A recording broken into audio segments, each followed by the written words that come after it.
Well, good morning, everybody. We good, Macy?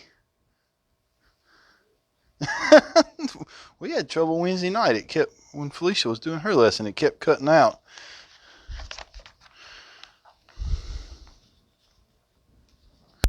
Or does anybody need a Sunday school book? I forgot mine at the house. Oh.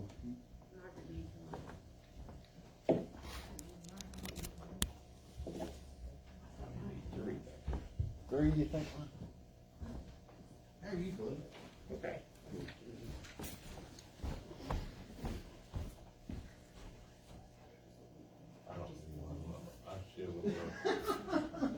Everybody else good?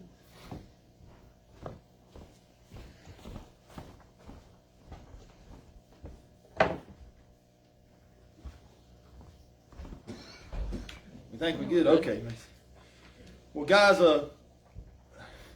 again, it's just a blessing to stand here and look and see folks, and appreciate everybody being here with us this morning.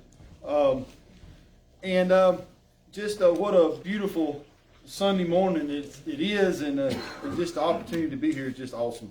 But we're following on our spring quarter of lessons. Last week's lesson was, the first part of our spring quarter is entitled Essentials of Christianity.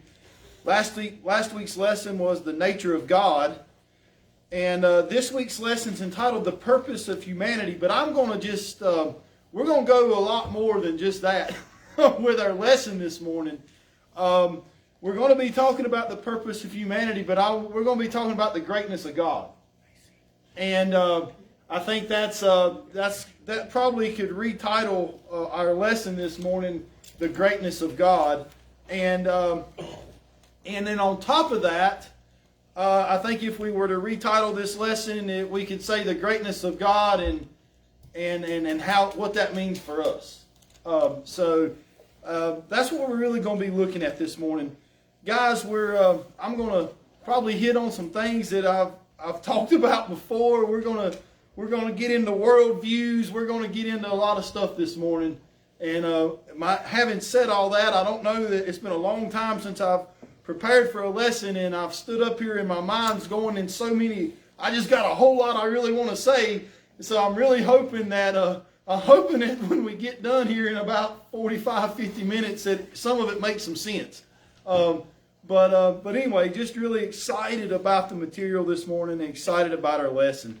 But again, the title's Purpose of Humanity. The point is that God created us to serve and to honor Him. We're going to be looking at Genesis chapter 1, verses 1 through 5, and then verses 26 through 31. If you remember last week at the end of the lesson, during the Living It Out, one of the things in the Living It Out of last week's lesson was to go back and look at Genesis chapter 1 and 2, and then go and look at John chapter 1 through 3. And it was talking about the Trinity. And so just to start our lesson this morning, before we get into the verses for this morning, let's read John chapter 1, verses 1 through 3. And it says in John chapter 1, verse 1, it says, "In the beginning was the Word, and the Word was with God, and the Word was God.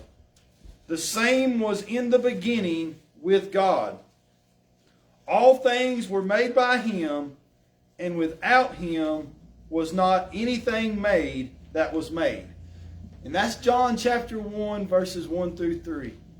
Amazing when you think about what this is saying. I don't know if a lot of times you read over these verses and don't really get what it's saying, but it's saying that in the beginning was the Word being Jesus Christ.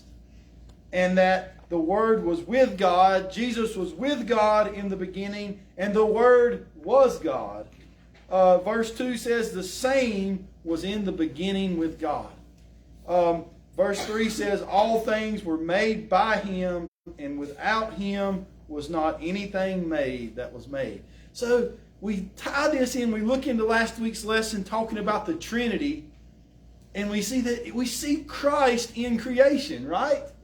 We see God, as we're getting ready to read in Genesis chapter 1, verse 1. We see God in creation. Then we see Christ in creation.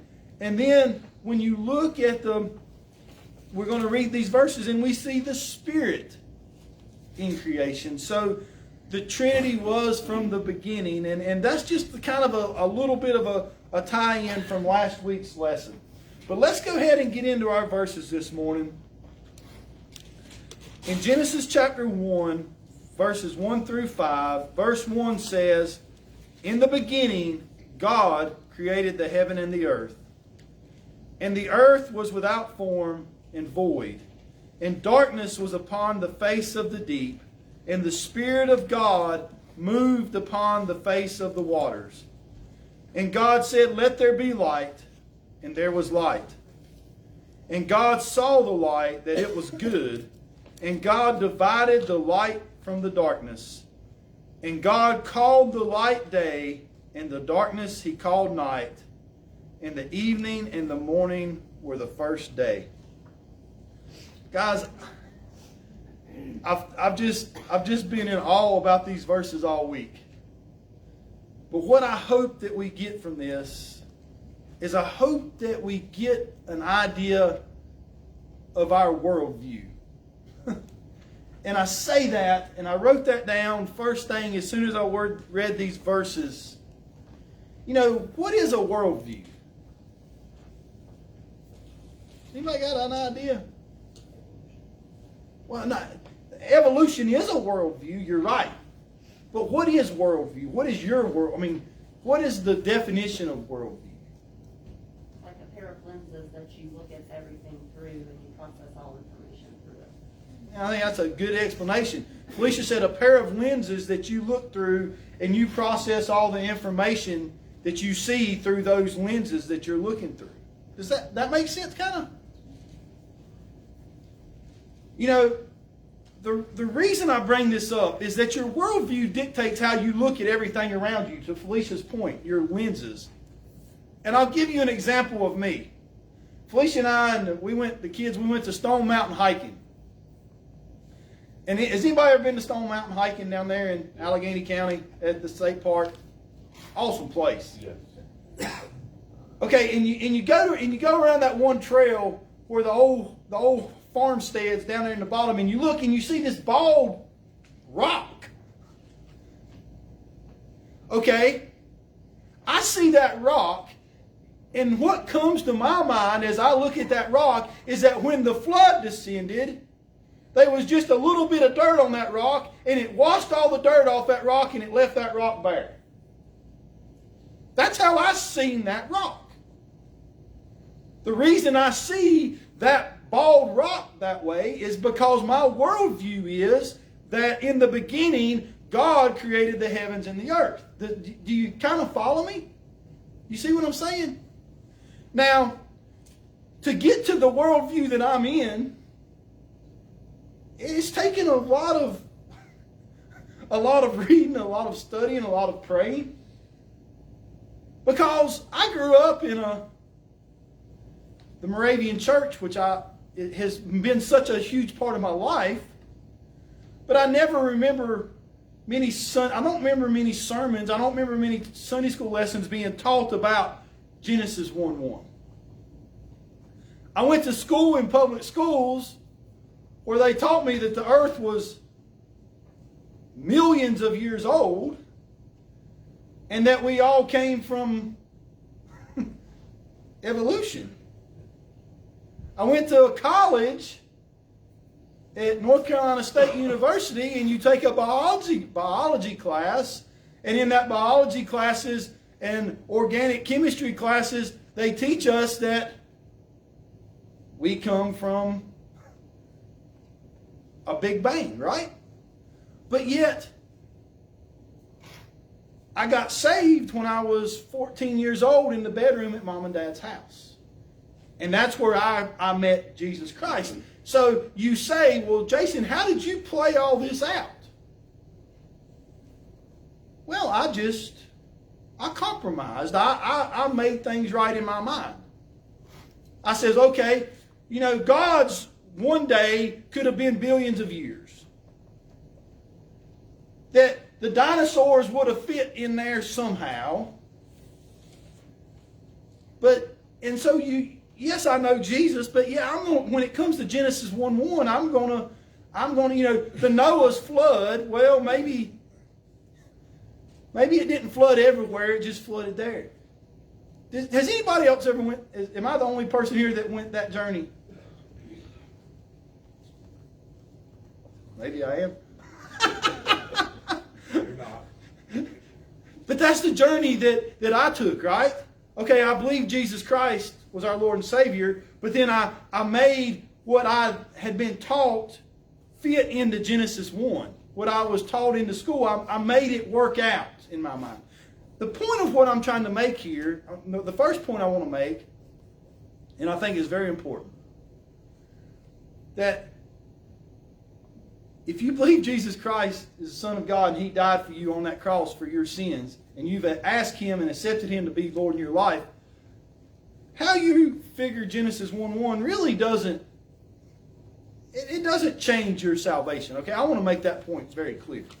Because a lot of folks listening, you may believe different than me right here.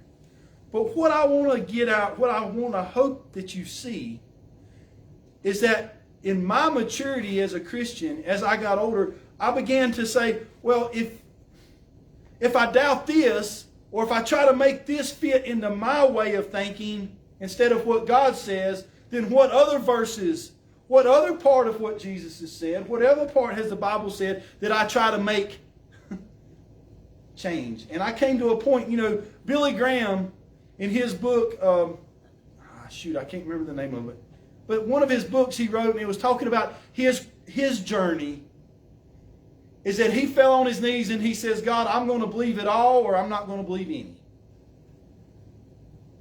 And he says, at that point, I had to step back and look at what all God had done to me, what all I had seen in my life, and I came to the conclusion that I had no choice but to believe it all.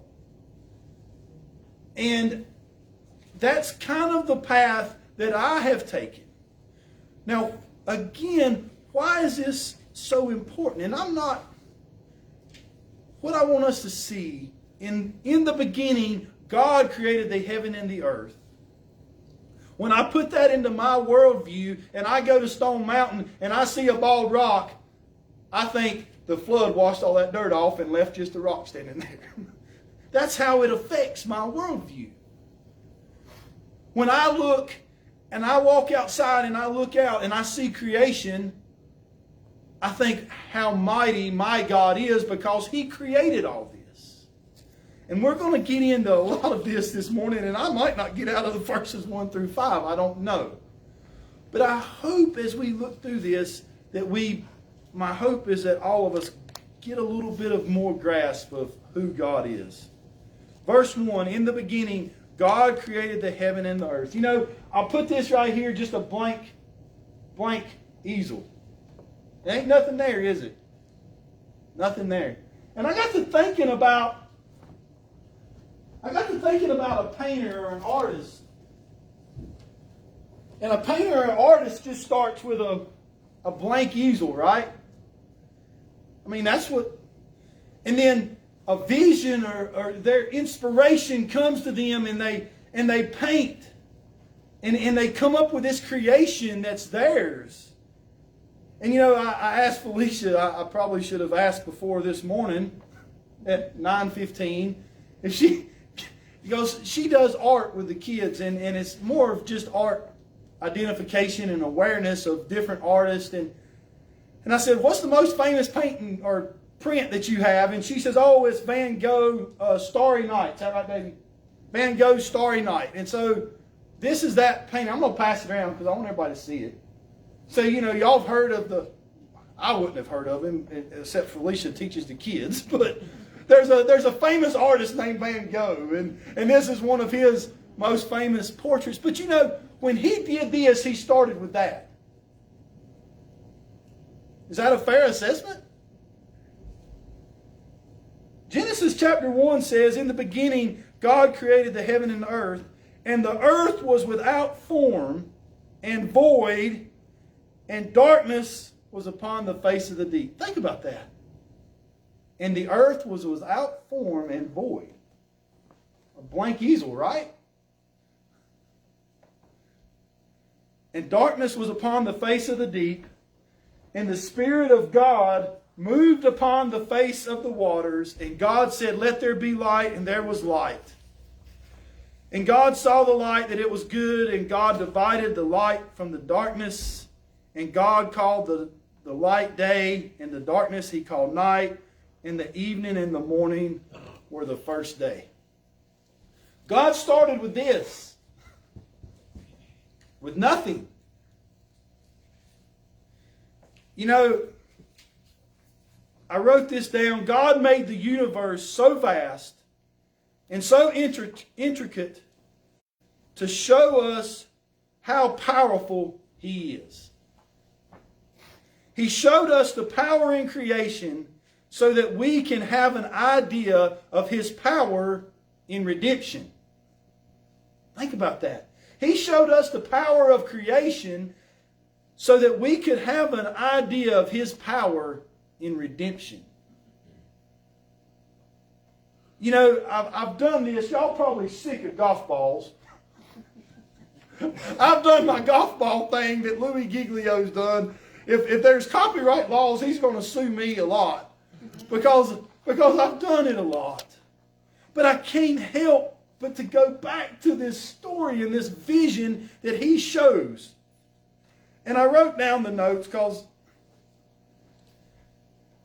you know, Psalms chapter 33 says, "By the word of the Lord the heavens were made, their starry hosts by the breath of His mouth."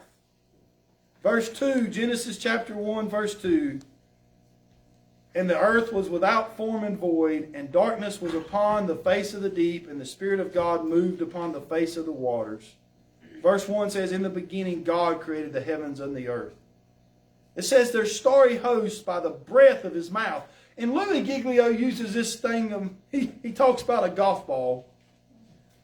And he says if the earth was the size of a golf ball, the sun would be 15 feet in diameter compared to that golf ball. You know, the temperature of the sun is 10,000 degrees Fahrenheit. The sun is 93 million miles away. It's a proven fact, if the sun was a little bit closer or a little bit further away, guess what? There wouldn't be no life here. This would be just a big chunk of rock. It'd be a Saturn or a Venus or a Mars. But the earth, God put the earth and the sun at the exact spot that life could exist. Now, we're talking about worldview, right? My worldview is that God put the sun at the exact right spot so life could be on earth. That's my worldview. Because in the beginning, God created the heavens and the earth. Now, scientists, the world, they say all this other, oh, well, you know, there's a bang happened, and from this bang, nothing went to something, and just chance,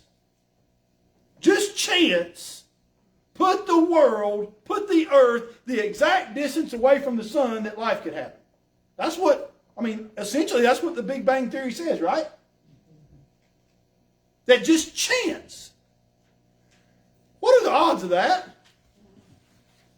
Well, my worldly view is anytime I've seen anything blow it up on TV, it didn't create nothing. It took things away. Ain't that a great point, Mike? I mean, that's a wonderful point. But that's the worldview of the world. April she kind of misunderstood my question to start with, I think. You said the worldview, but rather than mine. That I got you. But you know, the worldview of the world is that a bang happened, and from that bang, everything came to be out of that bang. And I just find that way harder to believe than in the beginning, God created the heaven and earth. I don't know. I mean, they talk about us. They talk about Christians. The world looks at my worldview and says, oh, it's hocus pocus. I look at their worldview and says, if you think my worldview is hocus pocus, I can say the exact same thing about yours. You know, Jerry Clower says that some people would rather climb a tree and believe a lie than stand on the ground and believe the truth. That's the case, right? You know, it ain't just some people. It's our human. It's something about the flesh that encompasses us. Old boy at work, he always says, if it's too good to be true, it probably is. That's how he looks at everything. How many of y'all work with somebody like that? If it's too good to be true, it probably is. That's his thing about everything.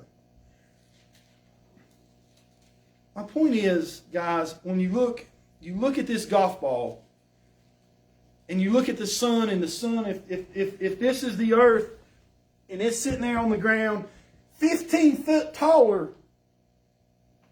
than that golf ball is the sun. Psalms chapter 33 says God breathed the stars. Okay, that's how big our God is. And Louis Giglio, he goes on to a lot of other points, and I'm not going to make this lesson about that. But he says, you know, that there's another star, it's called Betelgeuse. It's 427 light years away from us, 5.888 trillion miles away from Earth. This star, Betelgeuse, is twice the size of the Earth's orbit around the sun. And that if the Earth were a golf ball, Betelgeuse would be the size of 6 Empire State Buildings stacked on top of each other. So if the Earth was a golf ball, when you sit it at the base of the Empire State Building and stack 6 more on top of it, that's how big this star Betelgeuse is. Do you kind of gather how big our God is? Do you gather that? Go back to this statement. He showed us the power in creation. God showed us the power in creation so that we can have an idea of His power in redemption. God could breathe a star like that, yet He can do all that. How great is His power in redemption? How great is His love for us that He gave His Son Jesus that can overcome whatever it is that we're dealing with. Whatever, you know, there's people, there might be somebody listening that says, Jason, I want to buy into this, but you don't know what all I've done. You don't know how dark my heart is. You don't know. I do know that our God that created this world, that created the universe, that breathed the stars, I do know that He sent His Son Jesus to die for us, and that's how great His redemption is. As great as His creation is, His redemption is just as great. Everybody in here should be kind of feeling warm inside right now, I hope. I do. I do. You know, we can go on and on, but what I wanted to do, and the other reason I wanted this easel up here, guys, is just to think about some of the miracles of creation. You know, God, I sit there and I pass that painting of Van Gogh around, and oh, that's a really neat painting, right? And this man Van Gogh, and he had this vision, and he took a blank canvas and he come up with that. Think about the creation of God. It says in there, in the beginning, God created the heaven and the earth, and that the earth was without form and void, and darkness was upon the face of the deep. He took nothing, and all of a sudden, in the beginning, in a day, my worldview, in a day, the earth and the universe came to be. Now, that's a beautiful picture. That took a lot of thought. You know, in 1 teaspoonful of soil, there's over a million microorganisms in that 1 teaspoonful of soil, and that the soil, all those microorganisms are essential so that when a seed goes in that ground, guess what happens? Growth starts. Think about that. All happened in a day from nothing. Now that's my worldview. The world's worldview says a bang happened and an explosion, and all of a sudden there was microorganisms in the soil, and it was just right so that vegetation could grow. And I don't know, guys. I mean, I'm just saying, this is what I've chosen to believe as my worldview, and that's how I'm going to look at things. But one thing, let's look at, I'd love to have everybody else to give answers right here, but you know, when God created the earth, I've used the example of a teaspoon of soil. But another one I've used before is that your eyeball. When you're born and you're formed in your mama's womb, your eyes form and your brains form, but there's nothing connecting the two. And as you form and develop, this little nerve comes from your brain, and these little nerves come from your eyes, and there's 1 million connectors. And as you grow and develop, all 1 million of those connectors match from this way, coming from the brain, and they match from this way, coming to the eye, and they match perfectly. And at that moment, you're about 4 or 5 months old in your mama's womb. At that moment, you have sight. I don't think a Big Bang did that. Think about that, guys. I know there's hundreds of millions of other things, but in my mind, that's just that wow. And so what I want to do is just give everybody, I'm going to use the eye. Eye in the womb. But does anybody else have examples? I'd love to hear of ideas that show the miracles of creation. The crosses in each cell. The laminin. Laminin In each cell.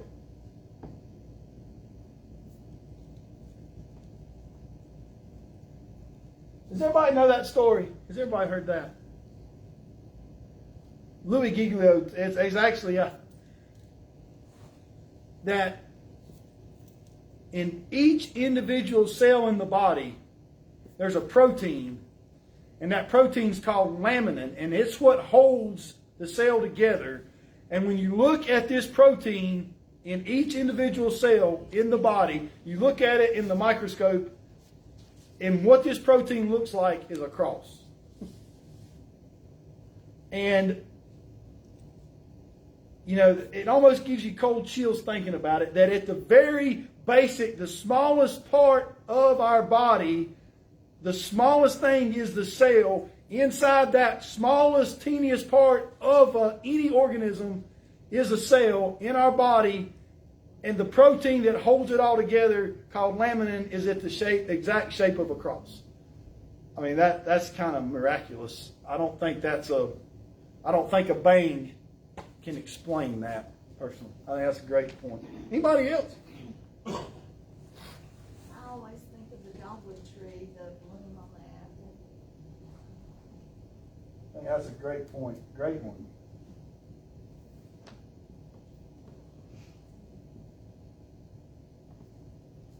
Ms. Meritorious says that is the DNA in each individual. Each one of us is different.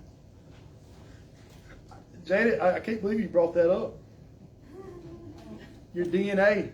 You know, when you come to be, there's 23 chromosomes from your mama and 23 chromosomes from your daddy, and they come together. And that's how you start, right? 23.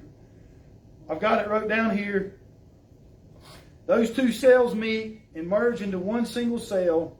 And when they did, those chromosomes matched.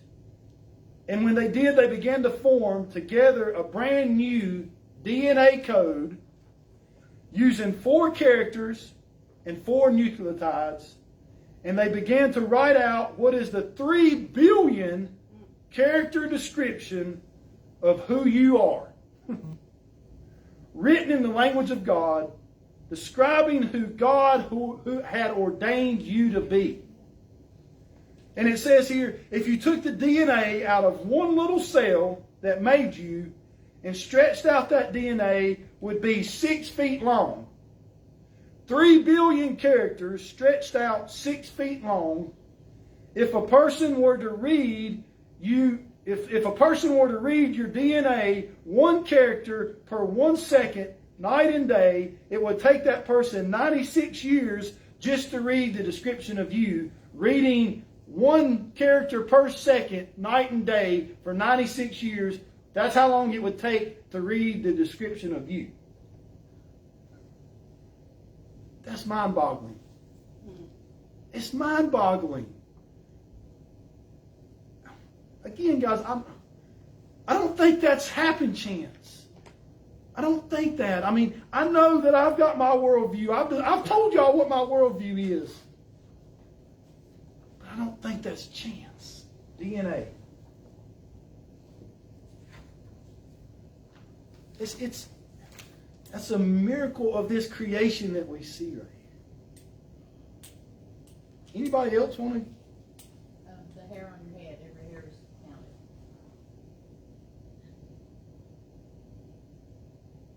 Hair on your head, every hair is counted. I know nobody can read what I'm writing.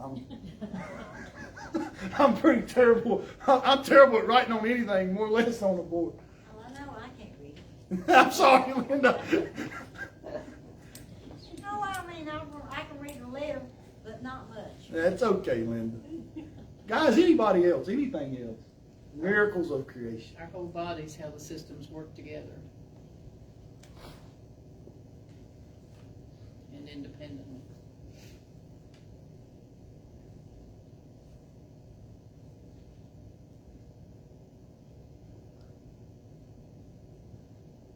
Whole bodies, how our systems work together and independently. I'm not even going to try to write it or you can read it now.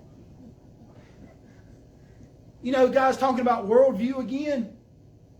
At the zoo, we went to the zoo a week ago when Franklin was home for spring break.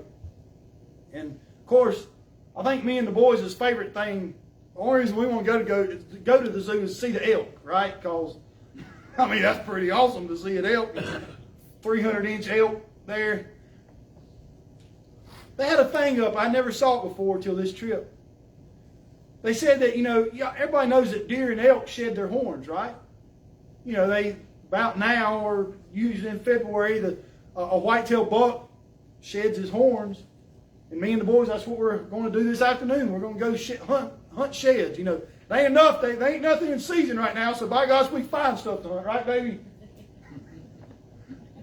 When we go to hunt sheds.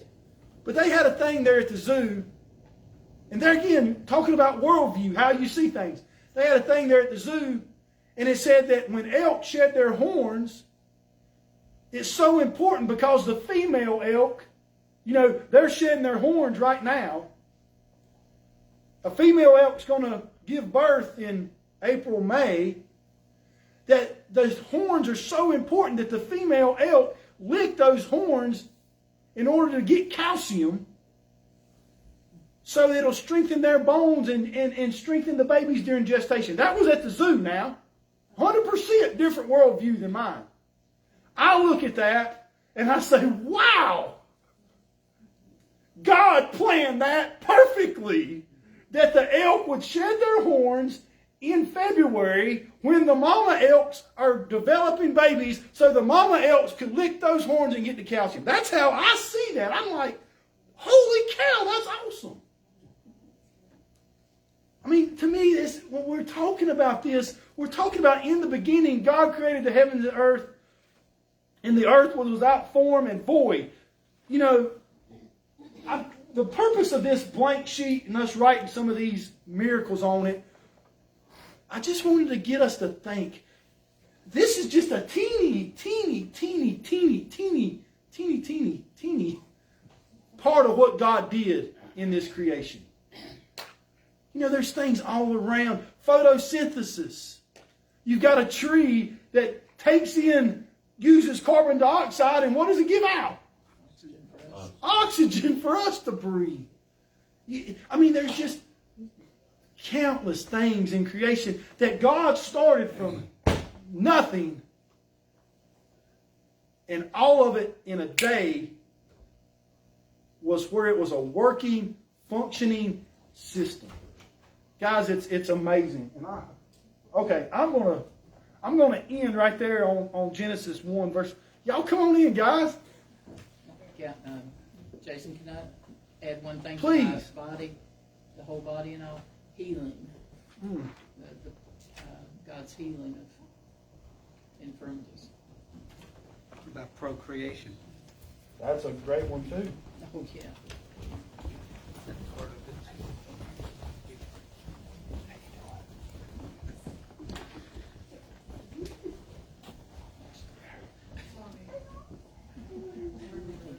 Guys, you gotta be sorry. We're glad you're here. Oh yeah, I'm gonna get my golf ball.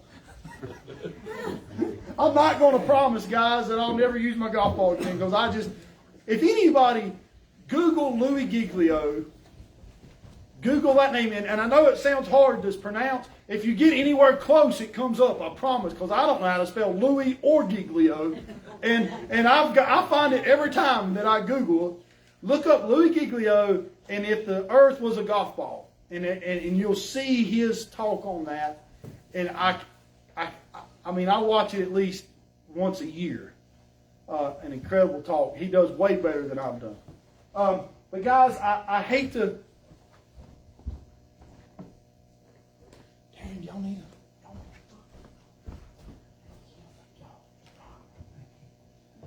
a.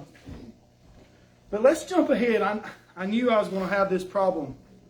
So we've talked about our worldview. We've talked about the miracle of creation. Now let's look at Genesis chapter 1, verses 26 through 27.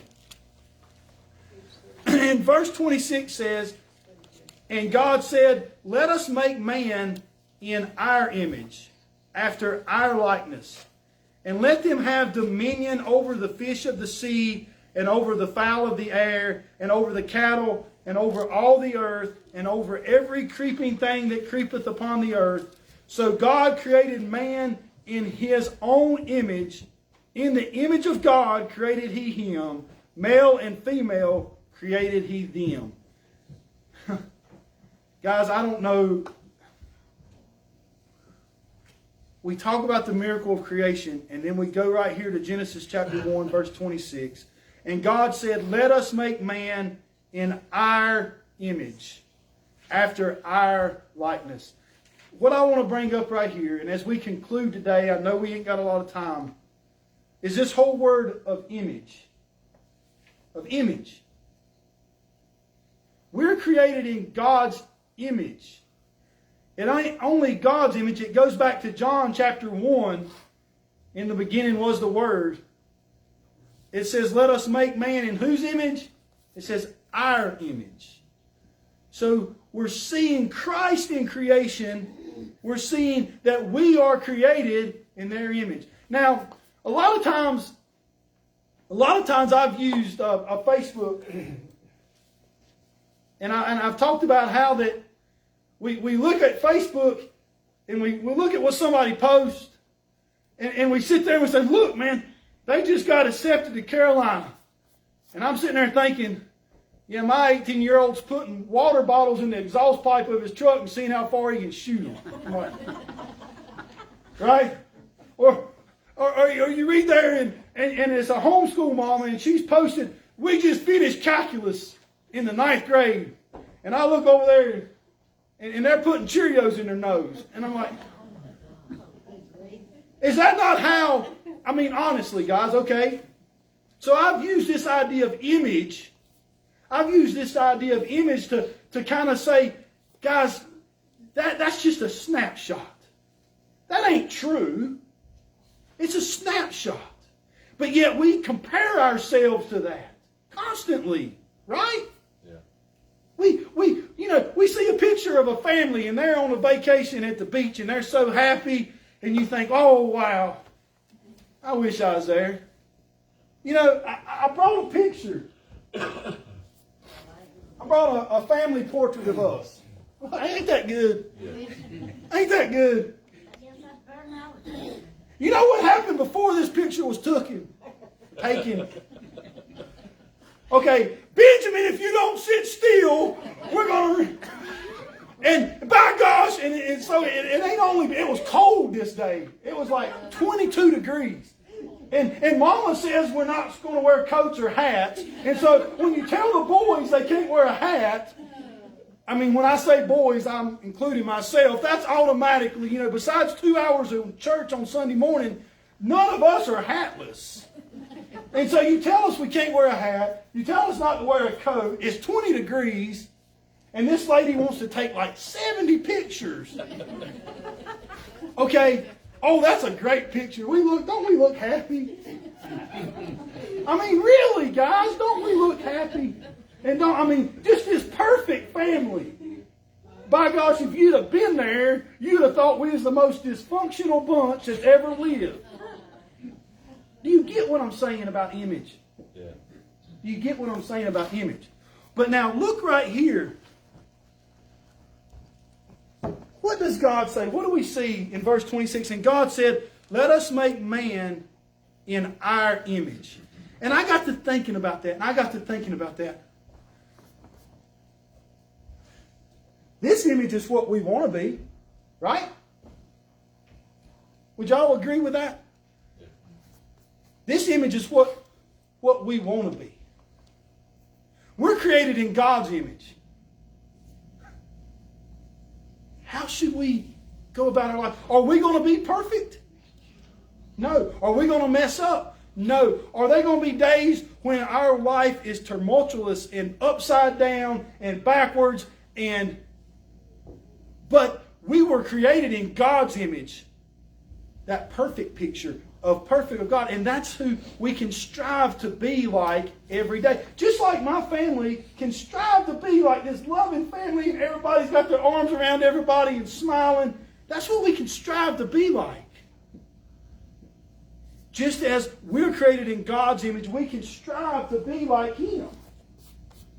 This whole idea, this whole worldview right here, as we're talking about creation, this whole worldview of let us make man in our image and in our likeness.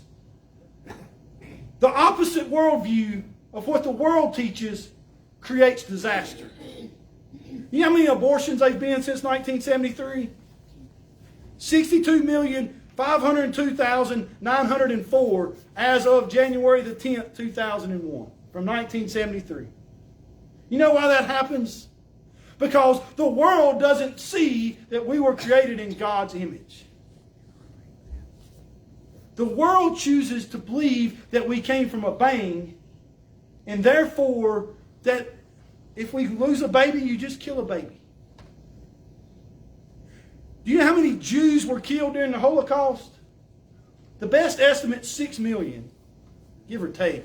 When it's that high, it's just heartbreaking anyway. You know how people can be tricked and fooled into thinking that's okay? Because they don't realize that we were created in the image of God. And guys, the point I want us to get to, this is almost more important than that. It's how that we see ourselves. How many of us think we're not smart enough? We're too big. We're too little. We're not wise enough. I don't have enough experience. My world's crumbling around me. I can't deal with this. I hurt too bad. I have this pain. I have that pain. And we don't see. We let the world tell us all this crap. The world says that we ain't good enough. You fill in the blanks why. And you've got to have this and this and this and this in order to be happy. In order to be content. Felicia in our lesson on Wednesday night was talking about storing up treasures, right? And how that Jesus said, don't store up treasures here on earth. You store them up in heaven. And this idea that the world says if you've got enough stuff, if you're skinny enough, if you're smart enough, you're going to be happy. That's what the world says. Is that a true statement? We fall into that trap, thinking that the treasures of earth and storing those treasures up will bring happiness. I told Felicia after we left, it's like deer hunting. You think if I stick a 150-inch buck, that'll complete me. I mean, that would just be, I'll be happy if I can kill a 150-inch deer. You know what happens when you kill that 150-inch deer? There's still a holler spot there. It's never enough. You get the job you've always wanted. You think, if I could just make this amount of money, we'd be happy. If I could just make this amount of money. And you know what? When you get where you're making that amount of money, guess what? There's still a hole there. There's still a hole. It's the lie of the world. And what we don't realize, when we let that take hold of our thoughts, what we don't realize is that, and God said, let us make man in our image, after our likeness. We're created in the image of God. We were created perfectly. Going back to the examples of creation. That 23 chromosomes from mama, from 23 chromosomes from daddy, come together to make you, and that 96-year reading of a DNA strain, that's who you are.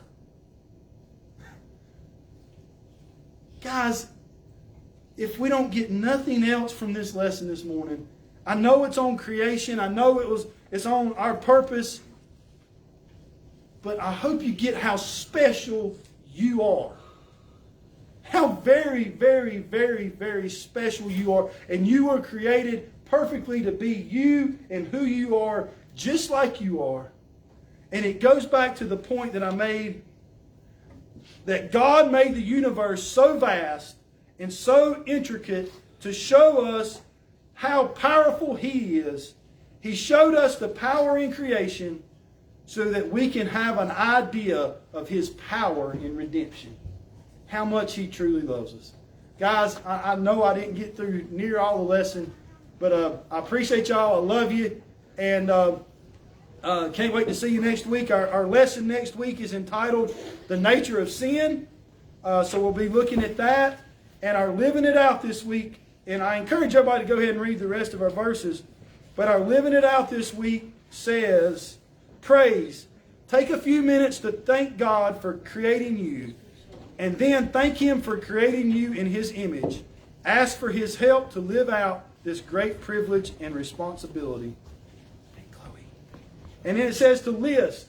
Write down a few characteristics that God's image bearers should have, and evaluate yourself on them.